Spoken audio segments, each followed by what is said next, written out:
चुनावी वादे होते हैं वो तो कभी पूरे नहीं होते। जनता समझ रही है कि 4 बार चुनाव हुआ, चुनावी वादे हुए, चुनावी वादे पूरे नहीं हुए, तो जनता हमेशा से ये सोचती है कि जो मिल रहा वही लेकर रख लो और बाकी बाद में देखा जाएगा क्या होगा क्या नहीं। तो इसलिए 4 बार से लगातार जब जनता सुन रही थी, 4 बार आप समझ रहे हैं कितना एक व्यक्ति वोट डालने काबिल हो जाता है। 18 साल का एक व्यक्ति, एक बच्चा जो पैदा हुआ वो 18 साल का हो जाता है इस चौथी योजना में। तो 4 बार से लगातार भारतीय जनता पार्टी की वहाँ पर सरकार है, डबल इंजन की सरकार है और हर बार ये वादे करते चले आ रहे हैं। वादे जनता देखती भी है कि वादे तो होते हैं लेकिन वादे पूरे हो नहीं पा रहे हैं। तो जनता ने ये समझ लिया है इस बार। या इंडिया गठबंधन का वो बच्चा इतना बड़ा हो गया कि वो फिर और दूसरा कोई निशान जानता ही नहीं। बिल्कुल, वो तो देखता चला रहा है। जब वो बच्चा था बचपन से लेकर के अब वो जवानी तक, जवानी की दहलीज पर जब उसने कदम रखा और उसका वोट बना पहली बार, तो वोट डालने जब गया तब से वो देखता चला रहा है। भाई उसे तो इन सब चीज़ों के, इन नेताओं के वादों के अलावा कुछ तो और तो सुनने को मिला ही नहीं। तो वो भी समझ चुका है कि रोजगार की बात होती थी, हर साल होती थी। जब मैं पढ़ता था स्कूलों में, कॉलेजेस में, तब भी रोजगार की बात होती थी, रोजगार मिले नहीं। और वो ये कह रहे थे कि भाई हम पूरे साल मेहनत करते हैं, पेपर लीक रोकने की बात होती है, पेपर लीक रुकते नहीं। तो जनता भी ये बात समझ चुकी है 20 सालों में कि भाई यहाँ पर काम नहीं होने वाला। अब तेजस्वी यादव के भी जो वादे थे, हालांकि उनके वादे सच्चे थे कि नौकरी देंगे, लेकिन नौकरी जब देंगे। स्वागत है आपका, मेरा नाम है विपिन बेबाक, मेरे साथ पत्रकार सादाब रिजवी। धन्यवाद बेबाक जी।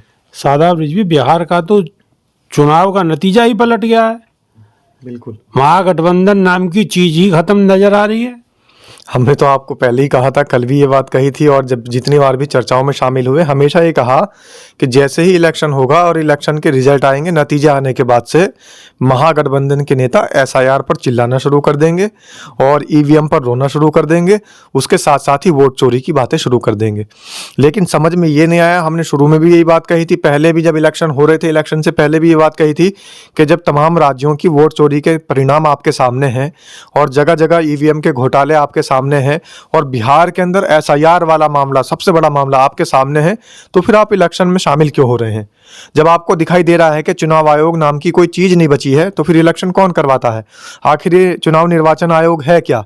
ये जो इलेक्शन हुए हैं, ये जो नतीजे आ रहे हैं, ये जो सारे प्रत्याशी वहां पर चुनाव लड़े हैं, ये सारा जो कार्यभार है ये सब चुनाव आयोग का ही तो था। और चुनाव आयोग के ऊपर आप इल्जाम लगाते हैं कि चुनाव आयोग तो है ही नहीं, बल्कि तेजस्वी यादव कह रहे हैं कि मृत घोषित हो चुका है चुनाव आयोग। तो भाई जब चुनाव आयोग मृत घोषित हो चुका है तो फिर ये इलेक्शन किस बात के थे?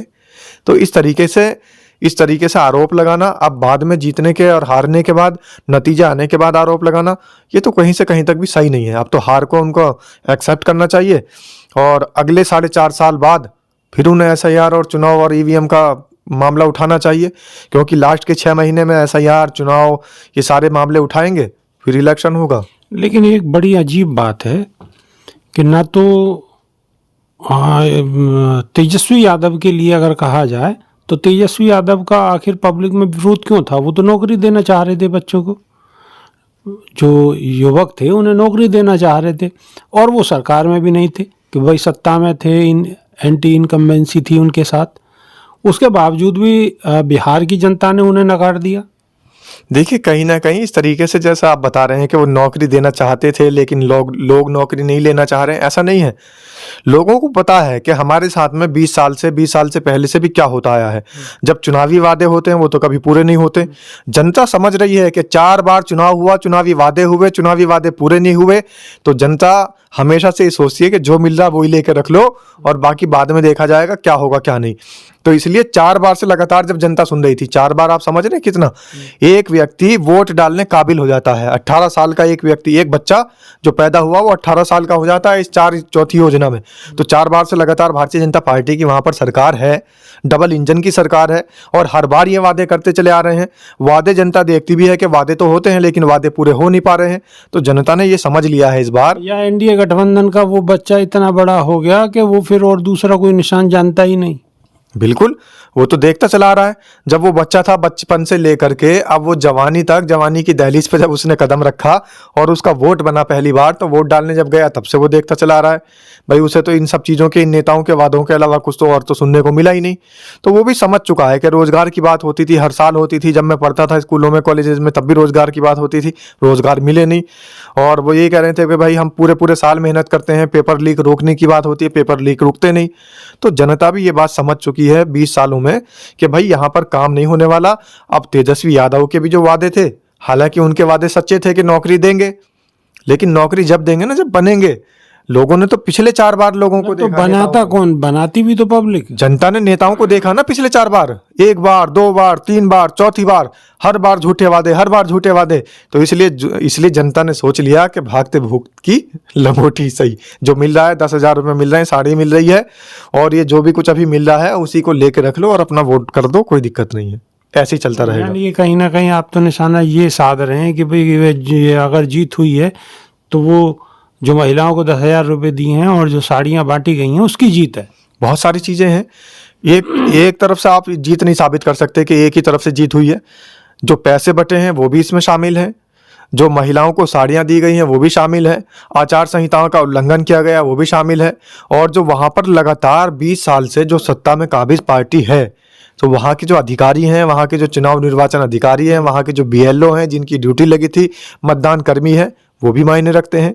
आखिर कौन से बूथ पर क्या हो रहा था। एक छोटा सा बच्चा जिसकी उम्र अभी जो है खेलने कूदने की है, अभी उसका वोट नहीं बना, वो बटन दबा रहा है कमल के फूल का। वीडियो सबके सामने वायरल हुई है, आपने भी देखी होगी कि वो अपने पिताजी के साथ गया, एक छोटा बच्चा है, और वीडियो कैसे बन रही है। क्या किसी मतदान केंद्र के अंदर जहां पर वोटिंग मशीन रखी हो, बटन दबाते हुए कोई वीडियो या फोटो ले सकता है?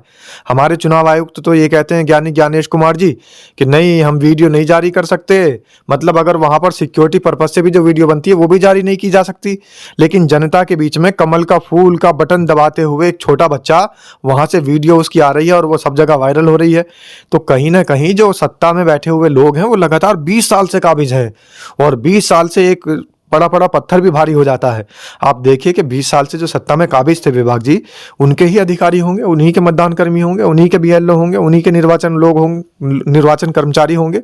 चुनाव आयोग में तो पहले से लोग बाग बता रहे हैं, विपक्ष बता रहा है कि भाई पूरी सांठ-गांठ है। तेजस्वी यादव तो कह रहे हैं मृत घोषित कर चुके हैं चुनाव आयोग को।